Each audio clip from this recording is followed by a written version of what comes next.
पहिलोचोटि अब काठमाडौँ गाउँ छोडेको अघि हिसाब गरिरहेको थिएँ म 35 वर्ष भएछ। 35 वर्षमा पहिलोचोटि म मेरो मातृभूमिमा र मेरो बन्धुहरूसँग नातेदार दाजुभाइको वरिपरि बसेको म पहिलोचोटि हो 35 वर्षपछि। त्यसको एउटा यस्तो ठुलो एनर्जी, यस्तो किसिमको शक्तिको अनुभव मैले गरिरहेको थिएँ कि मेरो बडी, मेरो शरीर चाहिँ एक किसिमको कम्पन भइरहेको थियो। यहाँ धेरै अनुहारहरू म बिस्तार रिकल गरिरहेको थिएँ कि त्यो मेरो बचपनका दिनहरू। मलाई सम्झना छ पञ्चायतकै बेलामा मैले नागरिकताको प्रमाणपत्र पाएको। यही हाम्रो त्यो बेला गाउँ पञ्चायतको कार्यालय थियो। त्यो नागरिकताको प्रमाणपत्र लिन आउँदाखेरि मलाई एउटा सबभन्दा गम्भीर रोगले पक्रेको थियो, त्यो टिटेनस जस्तो रोगले। म बेहोस भएर लडेको थिएँ र यहाँबाट मलाई ट्रिटमेन्ट गर्न काठमाडौँ ल्याएको थियो। त्यो दिन पनि मलाई याद आइरहेछ। त्योभन्दा सानो उमेरमा 8-9 वर्षको धेरै पहिला पेमा कुस्यो रहने बेलामा उहाँको दर्शन गर्नलाई हामी बच्चामा आएको दिनहरू नि याद भयो। यो बडो एकदम हामी अङ्ग्रेजीमा नोस्टाल्जी भन्छौँ, एकदम पुराना यादहरूमा, पुराना दिनहरूमा फर्किने कुरालाई। त्यसले मलाई एक किसिमको रोमाञ्चित त बनाइराखेको थियो, तर एक किसिमको शरीरमा कम्पन ल्याइराखेको एउटा थप ऊर्जा, थप एनर्जी जस्तो फिल भइरहेको थियो। सो यो अवसर प्रदान गर्नुभएकोमा आयोजकहरूलाई म एकदम धन्यवाद दिन चाहन्छु। संसार धेरै घुमे, धेरै इन्टरनेसनल फोरम्सहरूमा धेरै खालको डिबेटमा भाग लिए। धेरै किसिमको 35 वर्षको जीवनमा धेरै विषयहरूमा आफ्नो मन्तव्य राखे। धेरै पोलिसी मेकर्सहरूलाई आफ्ना सुझावहरू दिए। तर अघि म बसिरहेको अर्को कुरो पनि याद आइरहेको थियो। जुन पासपोर्टमा मेरो जुन आइडेन्टिटी छ र सिटिजनसिप कार्डमा मेरो जुन स्थायी ठेगाना छ, त्यो त यहाँको रहेछ। अघि भर्खर फेरि मलाई एकदम रिकल भइरहेको थियो। म जहाँ गए पनि सुनखानी को पो रहेछ, मारखानीको मोक्तान पो रहेछ। म त यसले पनि मलाई बडो रोमाञ्चित बनाइरहेको थियो। त्यसले गर्दा आयोजक मित्रहरूले वास्तवमा म आज एकदम थ्याङ्कफुल छु कि म हृदयदेखि नै धन्यवाद दिन चाहन्छु कि यो अवसर प्रदान गर्नुभयो। अब यो तामाङको लोसार भएको हुनाले तामाङ भन्ने शब्दसँग जोडिएको इतिहास, सत्ता, शक्ति र तामाङ शब्दसँग भएका नेपाली राज्यको भविष्य र भूतकाल र वर्तमान काल, त्योसँग जोडेर म मेरा केही प्रारम्भिक कुरा राख्छु। अहिलेसम्म यो तामाङ शब्दको उत्पत्तिको कुनै एउटा सहमतीय पोइन्ट अहिलेसम्म भइसकेको छैन। तर कुनै एउटा समय थियो जुन समयमा नेपालको केन्द्रीय राज्य सत्ता, जहाँ राजनीतिक रूपमा भन्दा जहानीय राणा शासन भन्ने व्यवस्था थियो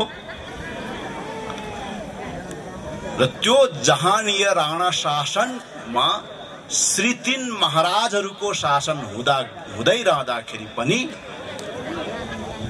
गोर्खालीहरूको सन्तान पृथ्वीनारायण शाहका उत्तराधिकारी सन्तान, उनका चाहिँ वंशहरूको उत्तराधिकारी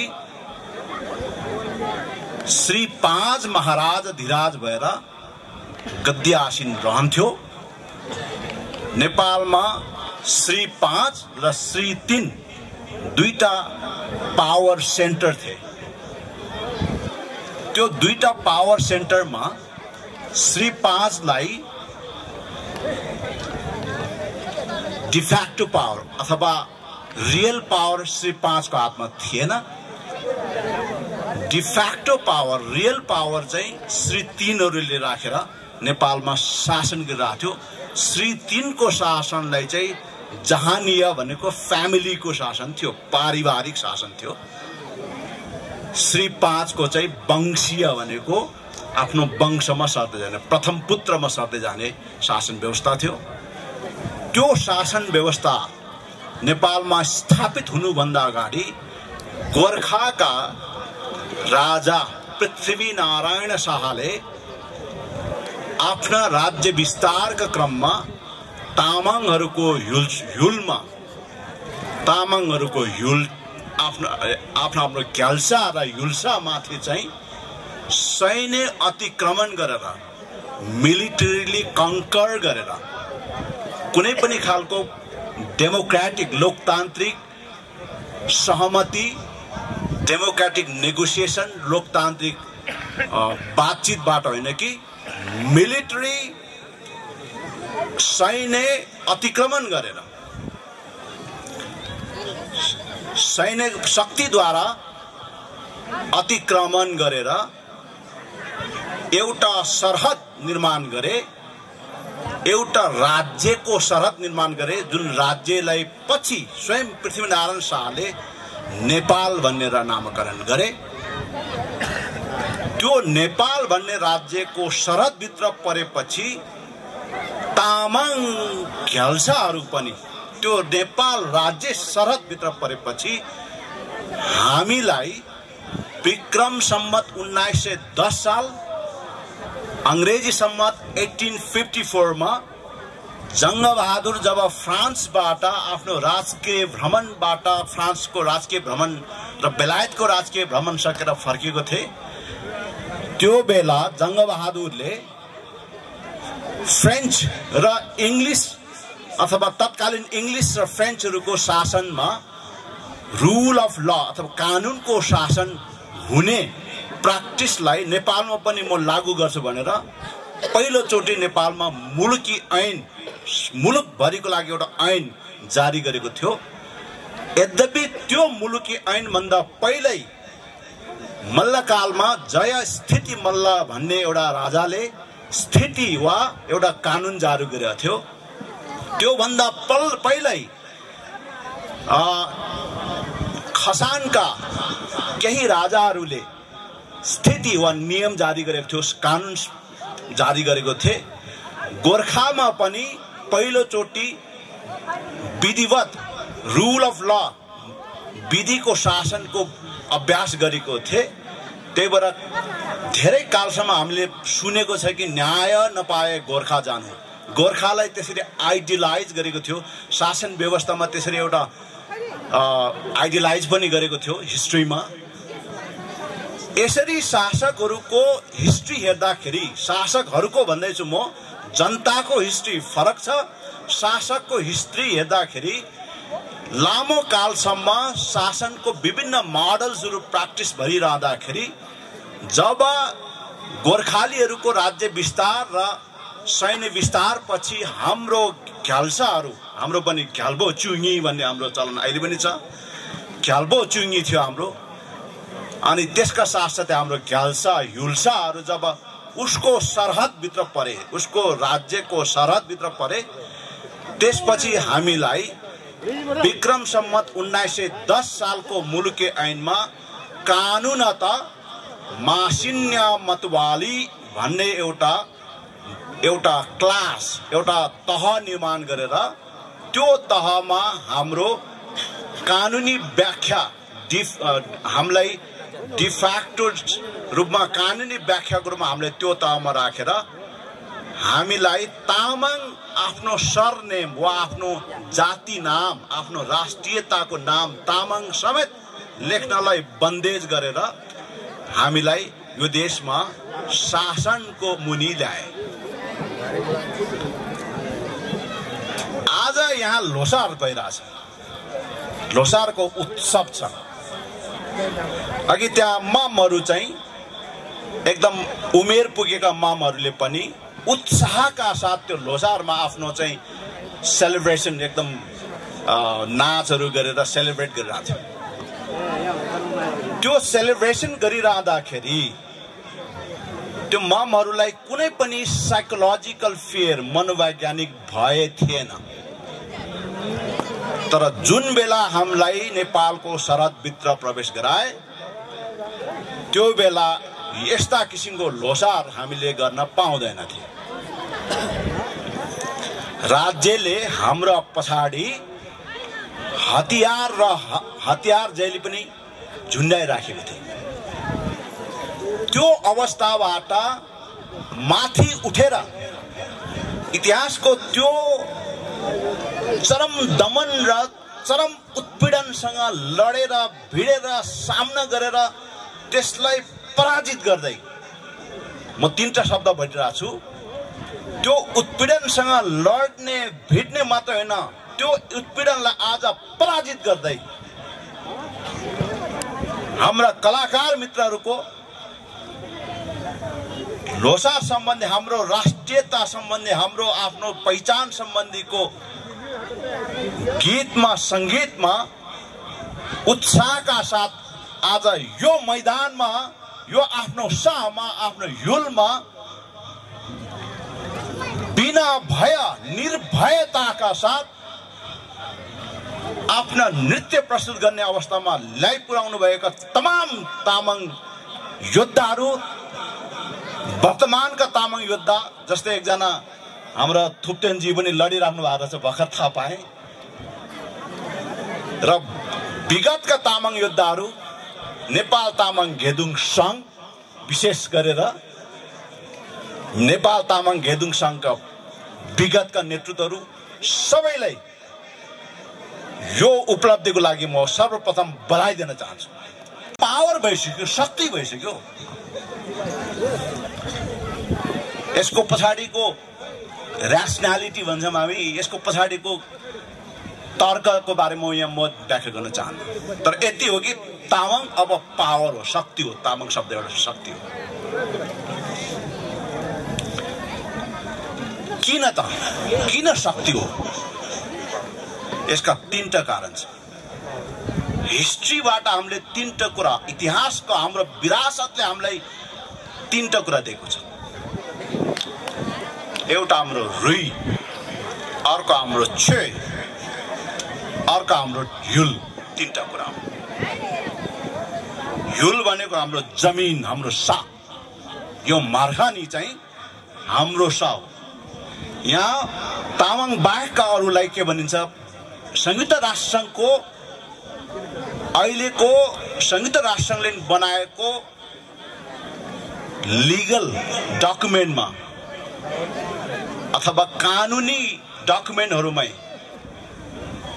indigenous peoples and local peoples भन्ने दुईटा शब्द छ। त्यहाँ आदिवासी जनता र स्थानीय जनता भन्ने हुन्छ। अब यो गम्भीर कुरा सुन्नुहोस् है। अब आन्दोलनलाई त्यतातिर लानुपर्छ है थुप्टेनजी। अब गाउँपालिकाको त्यो थोत्रो बाकसहरू उठाएर ल्याएर के काम? आफ्नो जमिनजाहरू लगिसक्यो, के गर्ने? त्यसैले गर्दाखेरि अब आन्दोलन कता लानु पर्यो भने संयुक्त राष्ट्र सङ्घको कानुनले दुईटा कुरा व्याख्या, दुईटा लिगल जनताको बारेमा दुईटा कानुनी शब्द ल्याएको छ। लिगल टर्म्स, जुरिडिक्सनको जुरिस्प्रुडेन्स भन्छ, न्यायशास्त्र विधिशास्त्र। लिगल जुरिस्प्रुडेन्स भनेको कानुनी विधिशास्त्र र न्यायशास्त्रमा दुईटा शब्द छ। इन्डिजिनस पिपुल्स भनेको आदिवासी जनता, लोकल पिपुल्स भनेको स्थानीय जनता। यो मार्गानेको चाहिँ तामाङ इन्डिजिनस पिपुल्स हो, आदिवासी जनता हो। र तामाङ बाहेकका बाँकी इभन दलित साथीहरू पनि यहाँको लोकल पिपुल्स हो। उहाँहरू इमिग्रेन्ट्स भएर बसाइ सरेर गएर आउनुभएको। यो मैले भने होइन, र यो कुनै पोलिटिकल रेटोरिक, राजनीतिक लफाजीको लागि, भाषणबाजीको लागि बोल्ने कुरा होइन।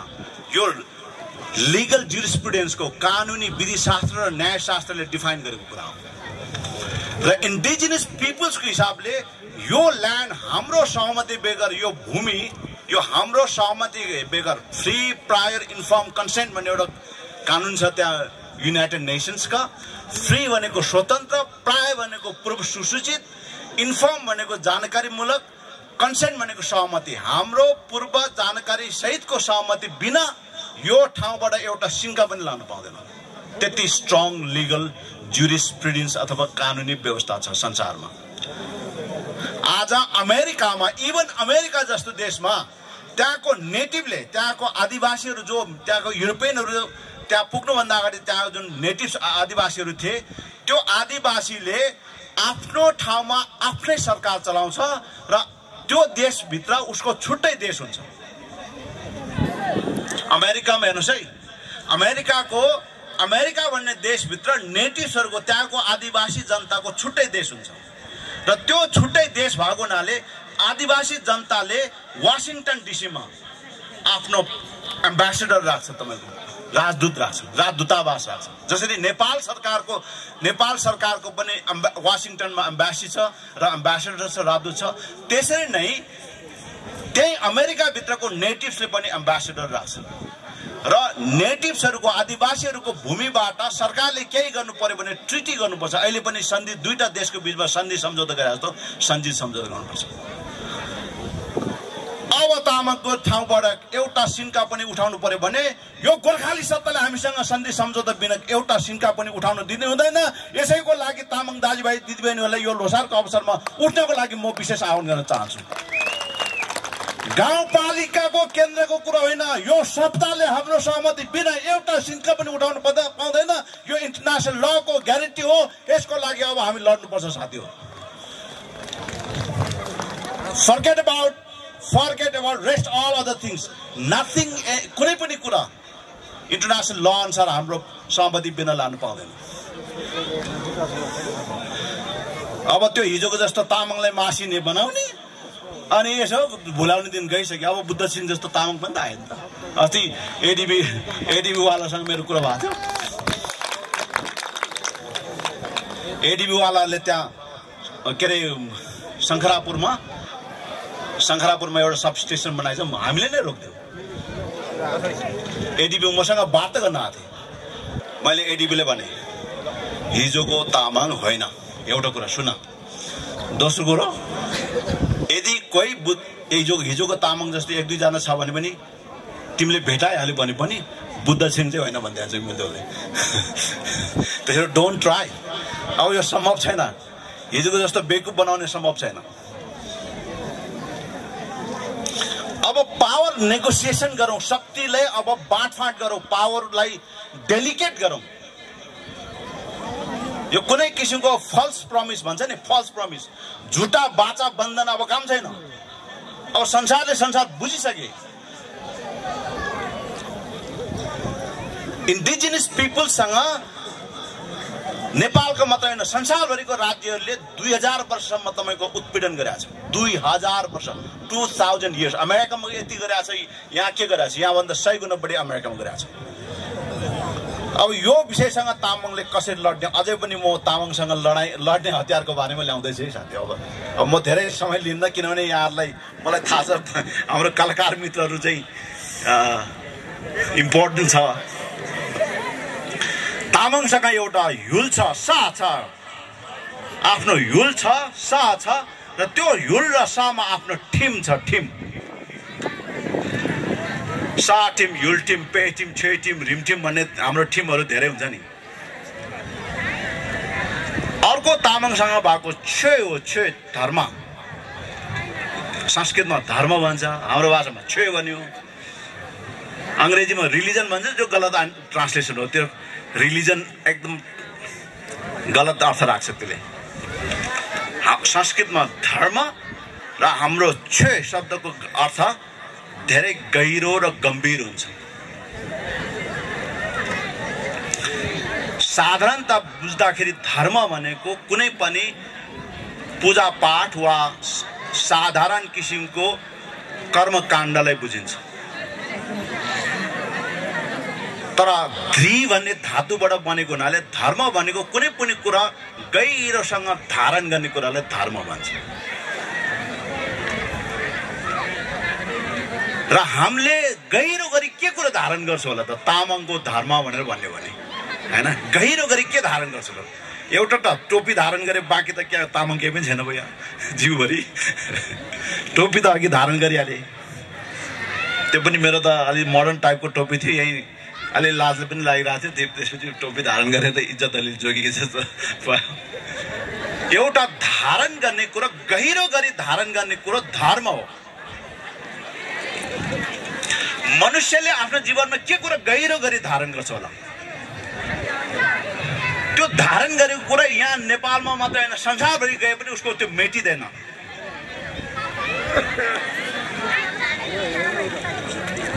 गहिरो गरी धारण गर्ने कुरा चाहिँ उसको संस्कृति हो, कल्चर। र हामी संस्कृतिमा अति धनी हौं। संस्कृति र प्रकृति भन्ने दुईटा शब्द हुन्छ। सबैसँग, तामाङसँग मात्रै होइन, सबैसँग संस्कृति र प्रकृति दुईटा शब्द हुन्छ। दुईटै शब्दमा कृति भन्ने धातु शब्द छ। कृति भनेको गर्नु, बनाउनु, निर्माण गर्नु। कृति राख्यो भन्छ नि, राम्रो काम गर्यो भने नि त। हामी बोलीचालीमा कृति भन्छ, वास्तवमा त्यसले रियल प्रोनाउन्सिएसन गर्दा कृति भन्नु पर्यो। संस्कृति र प्रकृति मानिसले एकदम गहिरोसँग धारण गर्छ। प्रकृति भनेको के हो? प्रकृति मूलतः प्रकृति भनेको अहिले हामीले बुझ्ने यो बाहिरको वातावरण हो। सम्पूर्ण बाहिरको वातावरणलाई हामीले प्रकृति भन्छौँ। र त्यो प्रकृतिसँग जोडेर मानिसले प्रकृतिसँग जीवन जिउनु पर्ने हुन्छ मानिसले। जस्तै हिमालमा बस्ने शेर्पाले चिसो वातावरणसँग, चिसो प्रकृतिसँग आफ्नो जीवन निर्माण गर्नुपर्ने, आफ्नो जीवन बाँच्नुपर्ने हुन्छ। तराईका मधेसीहरूले गर्मी प्रकृतिसँग जिउनु पर्ने हुन्छ। भनेपछि संस्कृतिको निर्माण प्रकृतिको आधारमा हुन्छ। प्रकृतिसँग हार्मोनाइज हुनलाई, प्रकृतिसँग कोएक्जिस्टेन्स, सहअस्तित्व निर्माण गर्नको लागि संस्कृति निर्माण गर्छ। नेपालको यो मध्य पहाडी क्षेत्रमा, उच्च हिमालमा पनि होइन, चुरे भन्दा माथिको यो मध्य पहाडी क्षेत्रको लामो रेन्जमा, ठुलो क्षेत्रफलमा जुन प्रकृति छ, जुन प्रकृति हामीले यहाँ देखिरहेको छौँ, हाम्रो आँखा छ, यो प्रकृतिसँग हामीले सामञ्जस्य रहने गरेर, यो प्रकृतिसँग हामीले सहअस्तित्व रहने गरेर हाम्रो तामाङ पुर्खाहरूले संस्कृति निर्माण गरे। आज त्यो संस्कृति यति पावरफुल छ कि हाम्रा जो मान्छे, मेरै आफ्नै छोरी पनि अमेरिकामा छ, उसलाई पनि त्यो संस्कृतिले छोड्दैन, बस्न चाहिँ क्यालिफोर्नियामा बस्छ। तर यो प्रकृतिको संस्कृति उसले यति गहिरो गरेर धारण गरेर गयो कि क्यालिफोर्नियाको प्रकृतिले उसको लागि नयाँ संस्कृति निर्माण गर्नको लागि 4-5 पुस्ता लाग्छ। सबभन्दा अहिले सशक्त माध्यम भएर आयो। लोसारलाई जुन किसिमले तामाङको संस्कृतिको प्रकटीकरण गर्ने, प्रस्फुटीकरण गर्ने माध्यमको रूपमा सशक्त बनाएर ल्याए, त्यसको लागि तामाङ घेदुङ सङ्घ बधाईको पात्र नै छ। र त्यसको लागि हामीले तामाङ घेदुङ सङ्घलाई बधाई दिनुपर्छ। अब यो संस्कृति र प्रकृतिको हाम्रो दाबी अब हामीले राजनीतिक रूपमा गर्नुपर्छ। जुन कुरो अघि पहिलो वक्ताहरूले पनि यहाँ गर्नुभएको थियो, संस्कृति र प्रकृति माथिको हाम्रो दाबी अब पोलिटिकली, राजनीतिक रूपमा त्यो दाबी गर्नुपर्छ। त्यो दाबी भएन भने हामीले सत्ता निर्माण गर्न सक्दैन। हाम्रो सत्ताको सहभागिताले मात्रै अब पुग्दैन। हाम्रो मिठुजीहरू अहिले सत्तामा सहभागी हुनुहुन्छ, धेरै साथीहरू सत्तामा सहभागी हुनुहुन्छ। यो सहभागिताले पुग्दैन, सत्ता आफ्नै चाहिन्छ। सत्ता भनेको सार्वभौम हुन्छ। सत्ता भन्ने कुरो सार्वभौम हुने भएको हुनाले त्यो कसैको सार्वभौम सत्तामा तपाईले सहभागी जनाएर मात्रै तपाई सत्ताधारी हुँदैन। यो राजनीति बुझ्नुपर्छ। अब तामाङको सार्वभौम सत्ता कसरी बन्छ होला? बाहुनको पनि कसरी बन्छ होला हेरौँ न त। फेरि बाहुनको पनि बन्नु पर्यो होला, ब्राह्मण मित्रहरूको पनि बन्नु पर्यो, क्षत्रिय मित्रहरूको पनि बन्नु पर्यो। सार्वभौम सत्ता त बन्नु पर्यो। आजको नेपालको सार्वभौम सत्ता त सिंहदरबारमा छ। हुन त राजनीति शास्त्रले सार्वभौम सत्ता सम्पन्न त व्यक्ति जनता भनेर भन्ने गर्छन्, त्यो त एउटा थ्योरिटिकल कुरा न हो। सार्वभौम सत्ता त आज त सिंहदरबारमा छ र त्यो सार्वभौम सत्ता सिंहदरबारमा भएको सार्वभौम सत्तालाई यहाँ के अरे प्रचण्डको भाषामा भन्ने गाउँ गाउँमा सिंहदरबार भन्ने उहाँको एउटा भाष्य छ। तर आजकल उहाँहरू के हुनुहुन्छ भने गाउँ गाउँमा सिंहदरबार होइन, गाउँ गाउँमा भ्रष्टाचार भन्ने उहाँहरूले फेरि भन्नुहुन्छ। अब अध्यक्षजीहरू यही हुनुहुन्छ, मलाई त थाहा छैन। उहाँकै नेताहरूले पहिला गाउँ गाउँमा सिंहदरबार भन्नुभयो, अहिले उहाँकै नेताहरू के भन्नुहुन्छ भने गाउँ गाउँमा सिंहदरबार पुगेन, गाउँ गाउँमा भ्रष्टाचार पुग्यो, डोजर पुग्यो, भ्रष्टाचार पुग्यो भन्ने हुन्छ। अब हामी त काठमाडौँमा बसेर बौद्धिक बहसको विलासिता गर्ने मान्छे, गाउँको त्यति अनुभव भएन। त्यही भएर तामाङले सार्वभौम सत्ता निर्माणको लागि अब हामीले एउटा प्रस्ताव आएकै हो। संघीय संविधान सभामा तामसालिङको प्रस्ताव आएकै हो। तामसालिङको प्रस्ताव त बागमतीमा 4 को बागमतीमा बगाइदिइहाल्यो साथी हो। त्यो बागमती यति गनाउँछ कि फेरि त्यो गनाउने बागमतीमा हाम्रो शुद्ध त्यस्तो नाङ्बो छेउदेखि भएको हाम्रो चाहिँ तामाङको सार्वभौम सत्तालाई त्यहाँ बगाइदियो। अब के गर्ने? अब के गर्ने भन्दाखेरि अब के गर्ने भन्ने कुरालाई राख्दै म अब टुङ्ग्याउँछु। एकदम 2-3 मिनटमा टुङ्गिन्छ। अब के गर्ने? अब राजनीतिक शब्दावली प्रयोग गर्छु, त्यो अलिकति आमा बुवाहरूलाई बुझ्नलाई अलिकति गाह्रै हुन्छ, तर जति साथीहरूले बुझ्नुहुन्छ बुझिहाल्नुहुन्छ।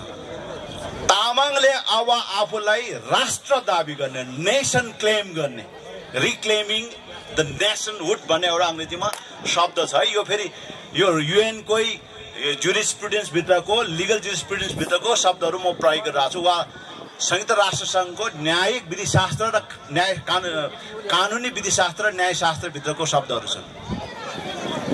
रिक्लेमिङ द नेसनहुड, राष्ट्रियताको पुनर्दाबी भन्ने छ। इतिहासमा हामी पनि एउटा राष्ट्र हो, नेसन हो भन्दाखेरि हामीलाई मासिन्या मतवादी भित्र पारेर मास्न खोजे तापनि राजनीतिक शास्त्रले र मानवशास्त्रले पनि अहिले समाजशास्त्र, मानवशास्त्र र राजनीति शास्त्रले हामीलाई रिक्लेमिङ नेसनहुड, आफ्नो राष्ट्रियताको दाबी गर्ने अधिकार दिएको छ।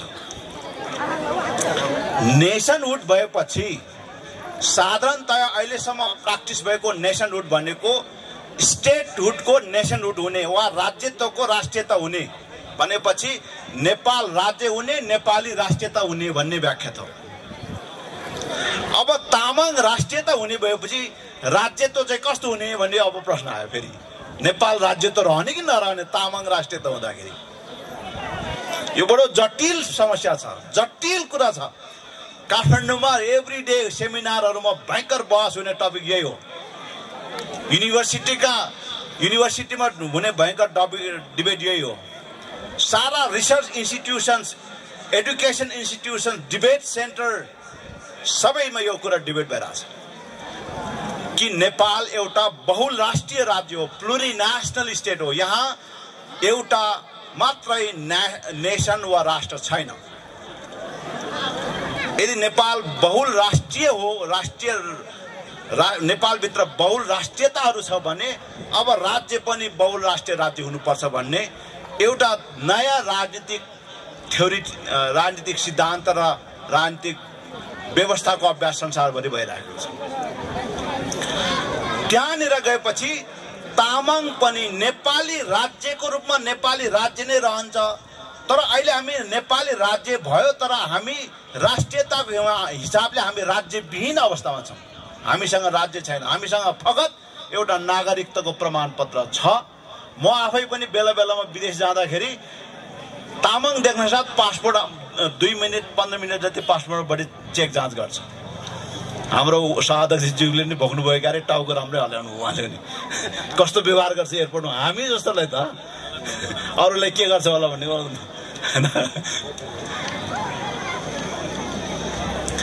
भनेपछि त्यो अवस्था के हो भने यो राज्यले हामीलाई नागरिक मान्दैन। यो राज्य गोर्खाली राज्य सत्ता हो। त्यसले गर्दा गोर्खाली राज्य सत्ताको मालिकहरूको लागि हामी अहिले पनि मासिन्ने नै हो। लोकतन्त्रवादी हुनको लागि अलिअलि परिवर्तन त गर्नु पर्यो, तर हाम्रो अनुहारदेखि यो मासिने आइहाल्यो भने उहाँलाई लागिहाल्छ कि त्यसैले गर्दा अब हामीले राज्यत्वको दाबी गर्दाखेरि नेपाल राज्य पनि रहने, हाम्रो राज्यत्वको दाबी पनि पूर्ति हुने उपाय भनेको नेपाललाई बहुराष्ट्रिय राज्य निर्माण गर्ने हो। यो अभियान अब देशमा उठिसकेको छ। यस्तो किसिमको हाम्रो प्रकृतिलाई पनि हामीले जहिले पनि प्रकृतिसँग हामी यति हार्मोनियस भनेर यति समायोजित भएर हामी जीवन जिउँछौँ कि हाम्रो प्रत्येक पाठ हाम्रो कुनै काम सुरु गर्नुभन्दा अगाडि हामीले देव देवी नाग नागिनी प्रकृतिको सबैलाई हामी पहिला शान्ति र एउटा प्योर अफरिङ गरेर शुद्ध अफरिङ गरेर हामी कार्य प्रारम्भ गर्छौँ।